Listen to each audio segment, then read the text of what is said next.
बिस्मिल्लाहिर्रहमानिर्रहीम। अस्सलाम वालेकुम नादरीन, आप यूट्यूब चैनल देख रहे हैं। मैं इमरान खान हूँ। सबसे पहले कि मैं ख़बरों की तरफ जाऊँ, मैं एक चीज़ आपको बता देता हूँ कि इमरान खान साहब के बारे में कुछ लोग ये कह रहे हैं कि जेल के अंदर शायद वो डील की कोशिश कर रहे हैं या उनकी कोशिश है कि किसी तरह उनको कोई डील मिल जाए। तो ऐसा बिल्कुल नहीं है। मैं पहले कई मरतबा आपको बता चुका हूँ कि इमरान खान के पास अगर डील की कोई ऑफ़र गई भी है तो उन्होंने ठुकरा दी है, और इस वक्त तो बिल्कुल वो वक्त ही नहीं है। अगर इमरान खान साहब डील कर रहे होते तो एक हफ्ते के अंदर उनके ऊपर 3 मुकदमात, उनके फैसले ना आ रहे होते। डील कर रहे होते तो बल्ले का निशान ना छिन जाता। डील कर रहे होते तो कागजात नामजदगी ना छीने जाते। डील कर रहे होते तो इस किस्म के मुकदमात भोंडे अंदाज में उन पर ना बने हुए होते।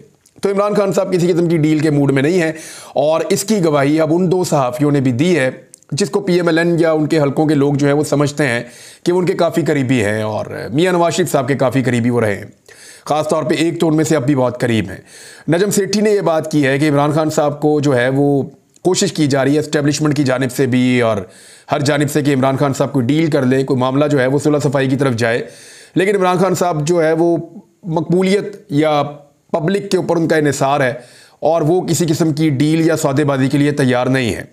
दूसरी जानिब हामिद बीर ने इस बात की गवाही दी कि जो लोग इमरान खान साहब के पास गए डील की ऑफ़र लेकर, इमरान खान साहब ने उनको डांट पिलाई है, और इमरान खान साहब ने उनको कहा है कि मेरी डेड बॉडी जाएगी जेल से बाहर, मैं डील नहीं करूंगा किसी भी किस्म की, और मैं आइन की बात करूंगा, कानून की बात करूंगा। तो मेरी इंफॉर्मेशन भी यही है। मैं पहले भी आपको बता चुका हूं कि इमरान खान साहब को जितनी मरतबा डील ऑफर की गई, उन्होंने एक ही बात की कि फ्री एंड फेयर इलेक्शन करवाए जाएं पाकिस्तान में। और अब वो ये बात कर रहे हैं कि जो इलेक्शन पाकिस्तान में हुए हैं उनके मुताबिक नताइज अनाउंस किए जाएं, और ये जो हुकूमत फॉर्म 47 के मुताबिक बनाई गई है, इसको किसी सूरत में तस्लीम नहीं करूंगा। इन इलेक्शंस का ऑडिट करवाया जाए, और जो पाकिस्तान तहरीक इंसाफ का हक है वो तहरीक इंसाफ को वापस दिया जाए। बहरहाल ये तो है डील वाले मामलात के अंदर। अब आ जाए साइफर पर। साइफर पर मैंने पिछले वीलॉग में आपको कुछ चीज़ें बताई थी। अब उन सारी चीज़ों की तस्दीक मुख्तलिफ लोग कर रहे हैं, यानी जो मैं आपको पिछले वीलॉग में बता गया जो चीज़ें, उनके बारे में अब राय क्या आ रही है। सबसे पहले राय हम ले लेते हैं जो पाकिस्तान तहरीक इंसाफ के आम रहनुमा बैरिस्टर गौहर, उन्होंने क्या कहा। उन्होंने कहा कि डोनाल्ड लू अब सब चीज़ों से पीछे हट रहा है, और रावलपिंडी में मीडिया से बात कर रहे थे। उन्होंने कहा पाकिस्तान तहरीक इंसाफ के चेयरमैन इस वक्त वही है बैरिस्टर गौहर। उन्होंने कहा कि डोनाल्ड लू के बयान पर असद मजीद को अपना मौक़िफ़ देना चाहिए। 20 घंटे हो चुके मगर असद मजीद की तरफ से कोई बयान नहीं आया। असद मजीद का माजी में बयान था कि मेरी डोनाल्ड लू से मीटिंग हुई थी, लेकिन कल डोनाल्ड लू ने अपने बयान में असद मजीद से मुलाकात का जिक्र भी नहीं किया। डोनाल्ड लू अब सब चीज़ों से पीछे हट रहा है, इसलिए हम दोबारा से साइफर के मामले की तहकीकात का मुतालबा करते हैं। अमेरिका ने फ्री एंड फेयर का लफ्ज़ भी इस्तेमाल नहीं किया। ये वही बात है जो मैंने आपको पहले बताई। और उन्होंने कहा कि फ्री एंड फेयर का तो हमने कभी लफ्ज़ इस्तेमाल ही नहीं किया फ्री एंड फेयर इलेक्शन का, इन इलेक्शंस के बारे में। ये डोनाल्ड लू ने वहाँ पे कहा था, और उन्होंने कहा कि हम समझते हैं कि जो इरेगुलरिटीज़ हुई हैं यहाँ दोबारा इलेक्शन होना चाहिए, और बहुत सारी और चीज़ें भी उन्होंने कही। उन्होंने कहा अमेरिका और पाकिस्तान के ताल्लुकात पर असर हो सकता है अगर पाकिस्तान में इलेक्शन के मामले में इंसाफ नहीं होता तो। बहरहाल ये तो था एक बयान, आपको मैंने बता दिया बैरिस्टर गौहर का। एतजाज़ अहसन साहब, पाकिस्तान पीपल्स पार्टी से आपका ताल्लुक है, सीनियर वकला रहनुमा है, उन्होंने क्या कहा। एतजाज़ अहसन साहब वही बात कह रहे हैं कि डोनाल्ड लू को झूठा साबित करने के लिए इतना सबूत काफ़ी है कि मेरे मुल्क के वज़ीर आज़म, आर्मी चीफ, वफाकी वज़रा पर मुश्तमिल नेशनल सिक्योरिटी कौंसल ने 2 बार इस बात की तस्दीक की कि साइफर था, मुदाखलत थी, और इसी वजह से अमेरिका को डिमार्च भी किया गया। अब आ जाए वापस, यही मैं आपसे बात कर रहा था कि इमरान खान साहब के दौरे हुकूमत में और फिर शहबाज शरीफ के दौरे हुकूमत में 2 मरतबा नेशनल सिक्योरिटी कौंसल बैठी, और उन्होंने बैठने के बाद बाकायदा इस बात का फैसला किया मुतफ़िक़ा तौर पे कि अमेरिका मुदाखलत कर रहा है, साइफर के अंदर जो ज़बान है वो गलत इस्तेमाल हुई है, और ये ब्लेटेंट इंटरफेरेंस है पाकिस्तान के अंदरूनी मामलात में। तो उसके बाद फिर दोनों ने अपनी अपनी जगह पे डिमार्च किया था, अमेरिका से एहतजाज किया था। तो एतजाज़ अहसन साहब ने कहा कि डोनाल्ड लू झूठा है और मेरे लोग झूठे नहीं हो सकते। अब एक ही तरफ झूठ हो सकता है ना, या तो ये एहतजाज करने वाले लोग सारे झूठ बोल रहे हैं या वो डोनाल्ड लू झूठ बोल रहा है। तो मेरे ख्याल में हमारे लिए बेहतर ये है बतौर पाकिस्तानी कि हम कहें कि डोनाल्ड लू जो है वो झूठ बोल रहा है। हमाद अदर ने एक स्टेटमेंट दिया, और बड़ा समझ आने वाला स्टेटमेंट है। हमाद अदर ने कहा कि डोनाल्ड लू कहता है कोई मुरासला नहीं। व्हाइट हाउस के तर्जुमान ने कहा कि इंटरसेप्ट जरीदे में लीक होने वाला मुरासला हकीकत पर मबनी है, यानी इससे पहले जो एक मुरासला लीक हो गया था। व्हाइट हाउस के तर्जुमान ने अपने मुंह से कहा था कि वो जो जरीदे के अंदर मुरासला लीक हुआ है वो हकीकत पर मबनी है। पाकिस्तान की हुकूमत पहले मुरासले के वजूद को ही रद्द करती रही, यानी अमेरिका मान रहा है कि ये ठीक है और पाकिस्तान उसको रद्द करता रहा है। फिर इमरान खान पर उसी मुरासले को लीक करने के मामले पर मुकदमा बना दिया। ये घबराहट की अलामत है, यानी ये जितने भी तजादात हैं ये सारे घबराहट की अलामत है। ये हमाद अजहर का स्टेटमेंट है। बाबर अवान साहब ने एक बड़ा इंपॉर्टेंट स्टेटमेंट दिया है और यह नुकता हमने उठाया था लास्ट वीलॉग में। उन्होंने कहा कि साइफर मामले पर डोनाल्ड लू सच्चा है तो इमरान खान पर मुकदमा झूठा है। मैं यही कह रहा था ना आपको कि अगर डोनाल्ड लू सच बोल रहा है तो इमरान खान को जेल में नहीं होना चाहिए, और अगर डोनाल्ड लू झूठ बोल रहा है तो फिर आप इमरान खान पे मुकदमा तो चला सकते हैं, लेकिन फैसला अदालत में जाके होगा, क्योंकि जो पहले ट्रायल हो चुका है वो गलतियों से और इबाहमात से और उजलत से भरा हुआ ट्रायल है। तो बाबर अवान साहब कह रहे हैं कि डोनाल्ड लू के कांग्रेस कमेटी में साइफर से मुताल्लिक बयान पर पाकिस्तान तहरीके इंसाफ के रहनुमा बाबर अवान ने रद्द-ए-अमल देते हुए कहा कि डोनाल्ड लू ने इमरान खान को साइफर केस से बरी करने वाला बयान दिया है। वो कहता है कि साइफर है ही कोई नहीं, तो केस फौरी वापस लेना चाहिए अगर साइफर है ही नहीं। अब या तो जो हुकूमत और गुलाम और लौंडियां जो उछल उछल के कह रहे हैं कि जनाब साइफर का तो वजूद ही नहीं है, साइफर तो है ही नहीं, डोनाल्ड लू जो है उसने सारा पोल खोल दिया है, तो जब साइफर है ही नहीं तो इमरान खान जेल में क्यों है फिर, या इमरान खान के ऊपर फिर किस चीज़ का केस बनाया हुआ आपने? अगर कोई राज था ही नहीं तो इमरान खान साहब ने कौन सा राज अफशा कर दिया था? ये बड़ा इंपॉर्टेंट क्वेश्चन है और इसी के गिर्द अब सारा केस घूमेगा। तो मैं आपको पहले बता रहा था कि ये दोनों तरफ से फंस गए हैं। अब आ जाए एक और खबर, ये एक इंपॉर्टेंट खबर है। सेनेट इलेक्शन के लिए खैबर पख्तूनख्वा के अंदर एक बड़ी अहम हिकमत अमली पाकिस्तान तहरीके इंसाफ ने तैयार की है। यानी ये एक सियासी हिकमत अमली आप देखेंगे तो आपको हैरत हो जाएगी। खैबर पख्तूनख्वा हुकूमत ने जो गवर्नर की जानिब से कहा गया कि सूबाई असम्बली का इजलास बुला लिया जाए, तो खैबर पख्तूनख्वा की हुकूमत ने कहा जी अभी हम नहीं बुला रहे। उन्होंने इजलास बुलाने से इनकार कर दिया और फैसला किया, उन्होंने मुशावरत की सूबाई हुकूमत ने, और उसमें कहा गया कि गवर्नर का सूबाई असम्बली का इजलास बुलाना मुकम्मल तौर पर गैर आइनी है। अब हुआ यह है कि कुछ जो मखसूस नशस्तें हैं 24 की तादाद में, उनकी जो मखसूस MPAs खातून हैं या कोई अकलियत के हैं, उन्होंने हलफ उठाना है। वो हलफ तो तब उठाएंगे जब असम्बली का इजलास होगा, और असम्बली का इजलास तब होगा जब स्पीकर उसको कॉल करेगा और वो सारे इकट्ठे होकर बैठेंगे। तो ये एक बड़ी मज़ेदार किस्म की सिचुएशन बन गई है। अगर खैबर पख्तूनख्वा के अंदर ये 24 नशस्तें मिल जाती हैं पाकिस्तान तहरीके इंसाफ के मुखालिफिन को, तो वो 2 सेनेटर्स अपने बनाने की काबिल हो जाएंगे खैबर पख्तूनख्वा से। लेकिन अगर ये नशस्तें नहीं होती तो फिर कम तादाद के अंदर इलेक्शन होगा और पाकिस्तान तहरीके इंसाफ मैक्सिमम सेनेटर्स ले जा सकती है। अब पाकिस्तान तहरीके इंसाफ ने क्या हिकमत अमली बनाई है खैबर पख्तूनख्वा में, यानी एक बड़ा लंबा छक्का है जो ग्राउंड से बाहर गया है, अगर इसके ऊपर इसी तरह अमल दरामद होता है तो। देखिए अब हिकमत अमली है क्या, जरा इसको आप सुन लें। ये बहुत सारे TV चैनल्स ने इसको रिपोर्ट भी किया है, लेकिन मैं आपके सामने रखता हूं जरा आसान करके। अब पाकिस्तान तहरीके इंसाफ ने किया यह है कि जैसे ही इजलास अगर बुला भी लिया गया जबरदस्ती, तो कोरम की निशानदेही कर देंगे फौरी तौर पे। कोरम की निशानदेही करने से इजलास चल ही नहीं सकेगा। भाई इजलास चलेगा तो ये लोग हलफ उठाएंगे, जब ये लोग हलफ ही नहीं उठाएंगे तो ये मेंबर ही नहीं बनेंगे 24 लोग, और जब ये लोग मेंबर ही नहीं बनेंगे तो ये लोग सेनेटर के लिए वोट ही नहीं डाल सकेंगे। जब ये वोट ही नहीं डालेंगे तो फिर इमरान खान साहब के मुखालिफ जो सेनेटर्स खड़े हो रहे हैं पाकिस्तान तहरीके इंसाफ के, उनके जीतने के इम्कानात खत्म हो जाएंगे। ये 24 लोग जो हैं ये हलफ नहीं उठा सकेंगे। अब इस वक्त सिचुएशन ये है कि सुन्नी इत्तेहाद कौंसिल के 91 लोग हैं और अपोजिशन के 27 अराकीन हैं। अपोजिशन के 27 अराकीन अगर सारे भी आकर बैठ जाएं तो हुकूमत का एक बंदा वहां जाकर खड़ा होकर कह दे जी कोरम की निशानदेही कर दे, देखें जी कोरम पूरा नहीं है, तो स्पीकर जो है वो इजलास जो है वो मुलतवी कर देगा। फिर दोबारा इजलास होगा, जब दोबारा फिर अपोजिशन सारी की सारी भी आकर बैठेगी तो हुकूमती बंदा एक अकेला खड़ा होकर कह देगा जी कोरम की निशानदेही कर देता हूं मैं, और कोरम जो है वो एक मखसूस नंबर में अगर लोग ना हो तो फिर कोरम पूरा ना होने की सूरत में हलफ नहीं उठा सकेंगे। मखसूस नशिस्तों के ऊपर जो उम्मीदवारान हैं ये 24 लोग हलफ नहीं उठा सकेंगे। सेनेट की जनरल नशिस्त पर 17 अरकान असम्बली एक सेनेटर बना सकते हैं खैबर पख्तूनख्वा के अंदर, और जबकि टेक्नोक्रेट और खवातीन की नशिस्त के लिए 72 से कम होकर 59 हो जाएगा। यानी पहले 72 है तो ये 59 हो जाएगा। इस तरह अब जो अपोजिशन है वहाँ की, या आप ये समझ लें कि PDM की सारी जमातें मिलकर अगर अपना सेनेटर बनाना चाहें और पाकिस्तान तहरीके इंसाफ अपनी इसी हिकमत अमली के साथ चले तो तहरीक इंसाफ अपने सेनेटर की तादाद बढ़ा सकती है और 5 जनरल नशिस्तों के ऊपर वो आसानी से अपने सेनेटर जीत सकते हैं। और अगर पहली और दूसरी तरजीह पर सही तरह वोट दें और अच्छी हिकमत अमली के साथ चलें तो 6ठी सीट भी जीत सकते हैं।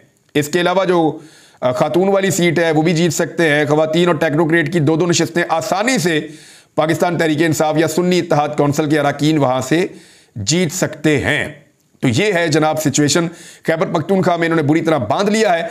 इस हिकमत अमली के तहत अगर अपोजिशन चाहे कि कोई सीट जीतनी है, यानी पीडीएम की जमातें चाहें तो 1 सीट उनको मिलने का इम्कान है, और अगर अपोजिशन तकसीम का शिकार हो जाती है तो फिर 1 सीट भी उनके हाथ से निकल जाएगी।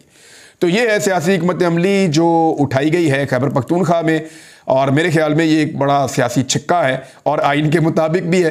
तो आइन के बीच में रहते हुए किस तरीके से सेनेट की अपनी नशिस्तें पूरी करनी है, ये तो वहां पे किया जा सकता है। एक बड़ा सरप्राइज है जो पाकिस्तान तहरीक इंसाफ देने जा रही है, बल्कि अब आपके सामने ही आ गया है। अली अमीन गंडापुर के हवाले से कुछ मुतनाज़ बयानात और उसके बाद उनकी एग्रेशन, उनके बयानात, ये बहुत ज़्यादा खबरों का हिस्सा बन रहे हैं। देखिए, मैं 1-2 चीज़ें आपको बता दूं कि अली अमीन गंडापुर रवायती सियासतदान नहीं है, एक अलग किस्म का सियासतदान है। अलग किस्म के रिएक्शंस भी होंगे, अलग तरह से ये चलेगा भी। इमरान खान साहब का बहुत काबिल एतबार आदमी है, इमरान खान साहब बहुत भरोसा करते हैं, और इस वक्त इमरान खान साहब को बहुत सारी चीज़ों को पीछे रख के एक वफादारी का एलिमेंट, एक मजबूती का एलिमेंट, एक करैक्टर का एलिमेंट, एक ऐसा एलिमेंट चाहिए था उस शख्स के अंदर, ऐसी चीज़ें चाहिए थी उस शख्स के अंदर जो खड़ा हो जाए और इमरान खान साहब का साथ ना छोड़े और कीमत अदा करने के लिए भी तैयार रहे। तो अली अमीन गंडापुर के बयानात भी उसी नौयत के आ रहे हैं। एक तो उन्होंने रिश्वत के हवाले से एक बयान दिया कि अगर कोई बंदा रिश्वत मांगता है तो फिर उसका सर फाड़ दो ईंट मार के। कोई पूछे तो कहना मैंने इसको जहन्नुम की आग से बचाया है, और मेरा नाम लेना कि मैंने ये कहा है।